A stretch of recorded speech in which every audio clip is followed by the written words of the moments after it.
ಸಾರ್ವಜನಿಕ ಉದ್ಯೋಗಗಳಲ್ಲಿ 5,50,000 ಜನರಲ್ಲಿ ಜನರು ಇರಬೇಕಿತ್ತಲ್ಲ, ಅಧಿಕಾರಿಗಳು ಯಾರು ಇಲ್ಲ. ಯಾಕೆ? ಹಾಗಿದ್ರೆ ಶಿಕ್ಷಿತರಾಗಿ ಸಂಘಟಿತರಾಗಿ ಹೋರಾಡಿ ಅಂದ ಬಾಬಾ ಸಾಹೇಬರ ವಾಕ್ಯಕ್ಕೆ ನಾವು ಬೆಲೆ ಕೊಟ್ಟಂತಾಯ್ತಾ? ಕೇವಲ ರಾಜಕೀಯ ಸ್ವಾತಂತ್ರ್ಯ ಅಲ್ಲ, ಎಲ್ಲಿಯವರೆಗೆ ಈ ದೇಶದ ಪ್ರತಿಯೊಬ್ಬ ವ್ಯಕ್ತಿಗೆ ಆರ್ಥಿಕ ಸ್ವಾತಂತ್ರ್ಯ, ಸಾಮಾಜಿಕ ಸ್ವಾತಂತ್ರ್ಯ, ಸಾಂಸ್ಕೃತಿಕ ಸ್ವಾತಂತ್ರ್ಯ ಸಿಗುವುದಿಲ್ಲವೋ ಅಲ್ಲಿಯವರೆಗೆ ಈ ರಾಜಕೀಯ ಸ್ವಾತಂತ್ರ್ಯಕ್ಕೆ ಅರ್ಥ ಇಲ್ಲ. ಹಳ್ಳಿ ಬಿಟ್ಟು ಪಟ್ನಾ ಸೇರಿ ಅಂತ ಹೇಳಿದ ಅವರ ವಾಕ್ಯ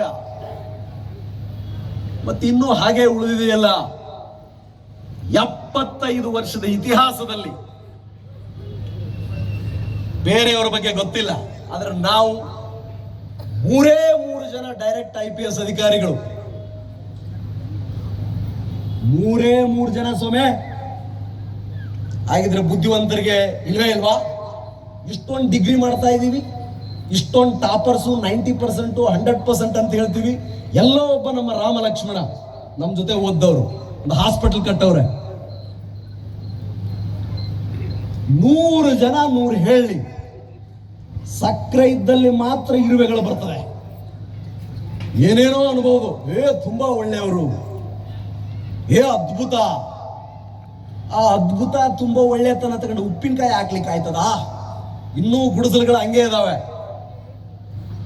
ಸರ್ವೇ ಜನ ಸುಖಿನೋ ಭವಂತು, ಸರ್ವರಿಗೂ ಸಮಬಾಳು ಸರ್ವರಿಗೂ ಸಮಪಾಲು ಅನ್ನುವುದಾದರೆ ಭೂಮಿ ಬೇಕಲ್ಲ, ಭೂಮಿ ಬೇಕಲ್ಲ ಸ್ವಾಮಿ. 1947ಕ್ಕೆ ಸ್ವಾತಂತ್ರ್ಯ ಏನೋ ಬಂತೋ, ಬಂದಾದ ಮೇಲೆ ರಾಜಕೀಯ ಸ್ವಾತಂತ್ರ್ಯದ ಮಾತ್ರ ಹಸ್ತಾಂತರ ಆಯಿತು.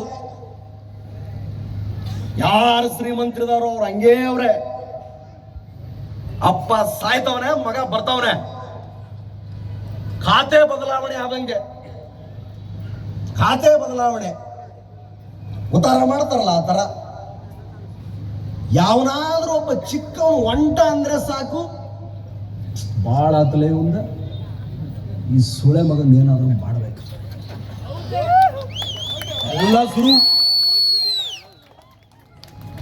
ಊರ ಗೌಡನ ಹೆಂಡತಿ ಅಷ್ಟ ಬಸರಾಮದು. ರವಿಚರಣ್ ಅವರು ಒಳ್ಳೆ ಶರ್ಟ್ ಹಾಕಂಗಿಲ್ಲ, ಸಿಪಾಯಿ ಮಗ ಅಲ್ಲವ. ದ್ಯಾಮಪ್ಪ ತಳವಾರಕೇರಿ ಹುಡುಗ, ಇವ ಹೆಂಗಲೇಪ್ಪ ಈ ಮಠಕ್ಕೆ ಬಂದ? 3,000 ಕೋಟಿ ತುತ್ತೇರಿ ದಿನಕ್ಕೆ 85 ಲಕ್ಷ ಮಾಡ್ಬೇಕಿತ್ತು. ಹಂಗಿದ್ರ ಹೋಗಿ ಕೇಳಿ ಯಾವ್ಯಾವ ಜಿಲ್ಲೆಗಳಲ್ಲಿ ಕೆಲಸ ಮಾಡಿದ್ದೀನಿ. Belgaum, Vijayanagara, Davanagere SP, Hassan, Shivamogga, Mysuru, Bangalore rural DCP west. ನಾಂದವನು ಎದಿಗೊತ್ತು ಕೆಲಸ ಮಾಡೀನಿ. ದಲಿತ ಕೇರಿಗಳಲ್ಲಿ ಹೋಗಿ ಮಲ್ಕೊಂಡಿನಿ. ನನ್ನಷ್ಟು ಜನಸಂಪರ್ಕ ಸಭೆಗಳನ್ನು ಮಾಡಿದ ಇನ್ನೊಬ್ಬನಿದ್ರೆ, ನನ್ನಷ್ಟು ದಲಿತ ದಿನಾಚರಣೆಗಳನ್ನ ಮಾಡಿದವನು ಇನ್ನೊಬ್ಬನಿದ್ರೆ, ನನ್ನಷ್ಟು ಗ್ರಾಮ ವಾಸ್ತವ್ಯಗಳನ್ನು ಮಾಡಿದವರು ಇನ್ನೊಬ್ಬ ಇದ್ರೆ, ನನ್ನಷ್ಟು crime detection, community policing, traffic ಸುಧಾರಣೆಗಳನ್ನ ಮಾಡಿದವನ ಸಂಡೇ ಆಫೀಸಲ್ಲಿ ಕೊಡ್ತಾ ಇದ್ದೆ. ಹಾಸನದಲ್ಲಿ ಕೇಳಿ, 9 ಗಂಟೆಗೆ ಹೋದ್ರೆ ರಾತ್ರಿ 10 ಗಂಟೆಗೆ ಬರ್ತಿದ್ದೆ. ದೊಡ್ಡ ಮಗಳು ಭೂಮಿ ಹುಟ್ಟಿದಾಗ ನೋಡ್ಲೇ ಇಲ್ಲ, 13 ದಿನ ನೋಡ್ಲಿಲ್ಲ. 2ನೇ ಮಗಳು ಹುಟ್ಟಿದಾಗ T ನರಸೀಪುರದಲ್ಲಿ ಬಂದೋಬಸ್ತ್ ಮಾಡ್ತಾ ಇದ್ದೆ. ಕಾಕಿ ಇಲ್ಲದೆ ಒಂದು